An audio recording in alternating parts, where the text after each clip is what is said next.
Trump élu 47e président des États-Unis, réaction, perspective économique et géopolitique.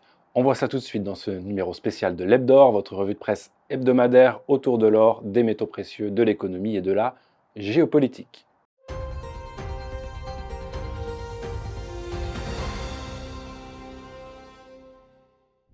Dans la nuit de mardi à mercredi, vous ne l'avez sans doute pas manqué, Donald Trump est devenu le 47e président des États-Unis au terme d'une élection remportée assez largement face à la démocrate Kamala Harris, grâce notamment à des victoires dans les États pivots comme la Pennsylvanie.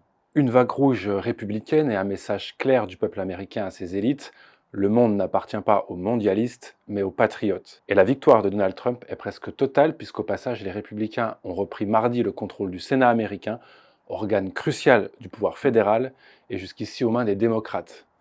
Qui plus est, à l'heure où nous tournons cette vidéo, le Parti républicain est également en passe de conserver sa courte majorité à la Chambre des représentants, l'autre organe majeur du Congrès.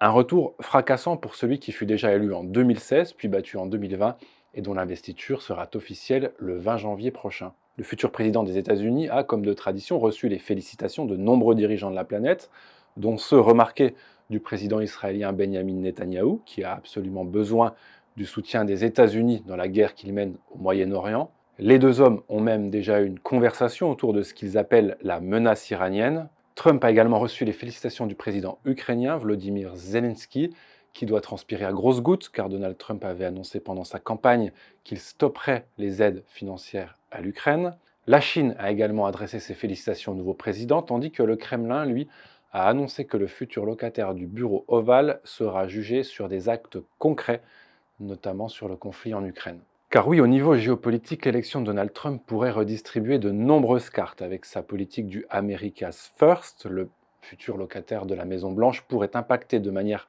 considérable un monde plongé dans de nombreuses guerres et incertitudes. Qu'en sera-t-il du conflit en Ukraine, alors que Donald Trump n'a jamais caché son aversion pour la coûteuse implication américaine dans ce conflit lointain aux portes de l'Europe et qui n'est donc pas la priorité des États-Unis selon lui. Il avait d'ailleurs affirmé qu'il pourrait résoudre le conflit en 24 heures sans préciser comment. L'autre énorme point de tension, c'est bien entendu le conflit israélo-palestinien et donc entre Israël et l'Iran, où Trump va aussi être attendu au tournant. Trump qui a toujours affiché un soutien plutôt marqué à Israël et qui pourrait renforcer cette alliance, notamment dans le contexte d'une escalade du conflit avec l'Iran. On doit transpirer aussi un petit peu du côté de Taïwan, puisqu'il y a quelques mois, Donald Trump avait semé le doute sur l'engagement de son pays à défendre l'île rebelle en cas d'attaque chinoise.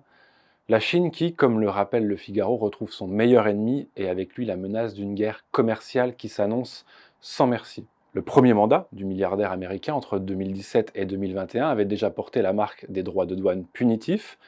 Le républicain veut les faire remonter entre 10 et 20% pour l'ensemble des produits entrant aux États-Unis et jusqu'à 60% pour ceux venant de Chine, voire même 200% pour certains types de biens. L'objectif affiché est d'augmenter les recettes fiscales et d'utiliser les droits de douane comme arme de négociation face à des pays qui, comme la Chine, nous mettent en pièces, a répété Donald Trump durant sa campagne, tout en incitant les entreprises américaines à relocaliser leur production aux États-Unis. Mais le continent qui devrait le plus trinquer avec le retour de Donald Trump au pouvoir, c'est sans doute l'Europe, valet de pied des États-Unis depuis des années, et qui devrait vite penser à se retrouver une souveraineté économique si elle ne veut pas rapidement s'écrouler. Quid de l'OTAN également, puisque Donald Trump affirmait aussi ouvertement vouloir remettre en question la participation des États-Unis à l'alliance transatlantique.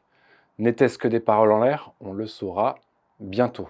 Et enfin, ce qui sera fondamental à observer, c'est ce que fera Donald Trump face au monde qui n'a de cesse de vouloir se dédollariser et s'affranchir de l'hégémonie mondiale américaine, avec l'exemple des BRICS. Beaucoup de questions, vous le voyez, et de grands enjeux à venir, donc, pour la suite. En attendant, les marchés ont très bien réagi aux résultats des élections américaines, en virant tous au vert à l'officialisation des résultats. Même constat pour les bourses européennes.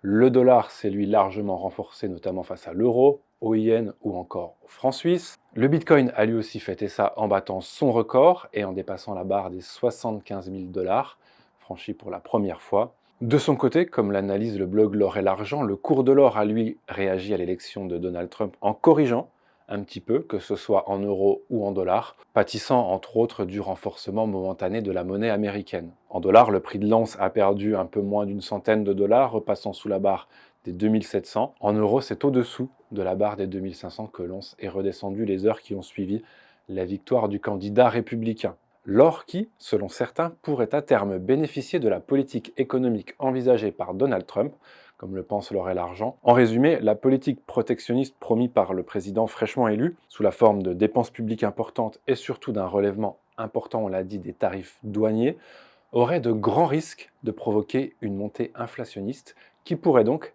à terme, faire la part belle à l'or mécaniquement. On le sait, en période d'inflation, l'or a plutôt une tendance à monter. En tout cas, on suivra ça ensemble dans nos prochains épisodes. D'ici là, prenez soin de vous et make the gold great again.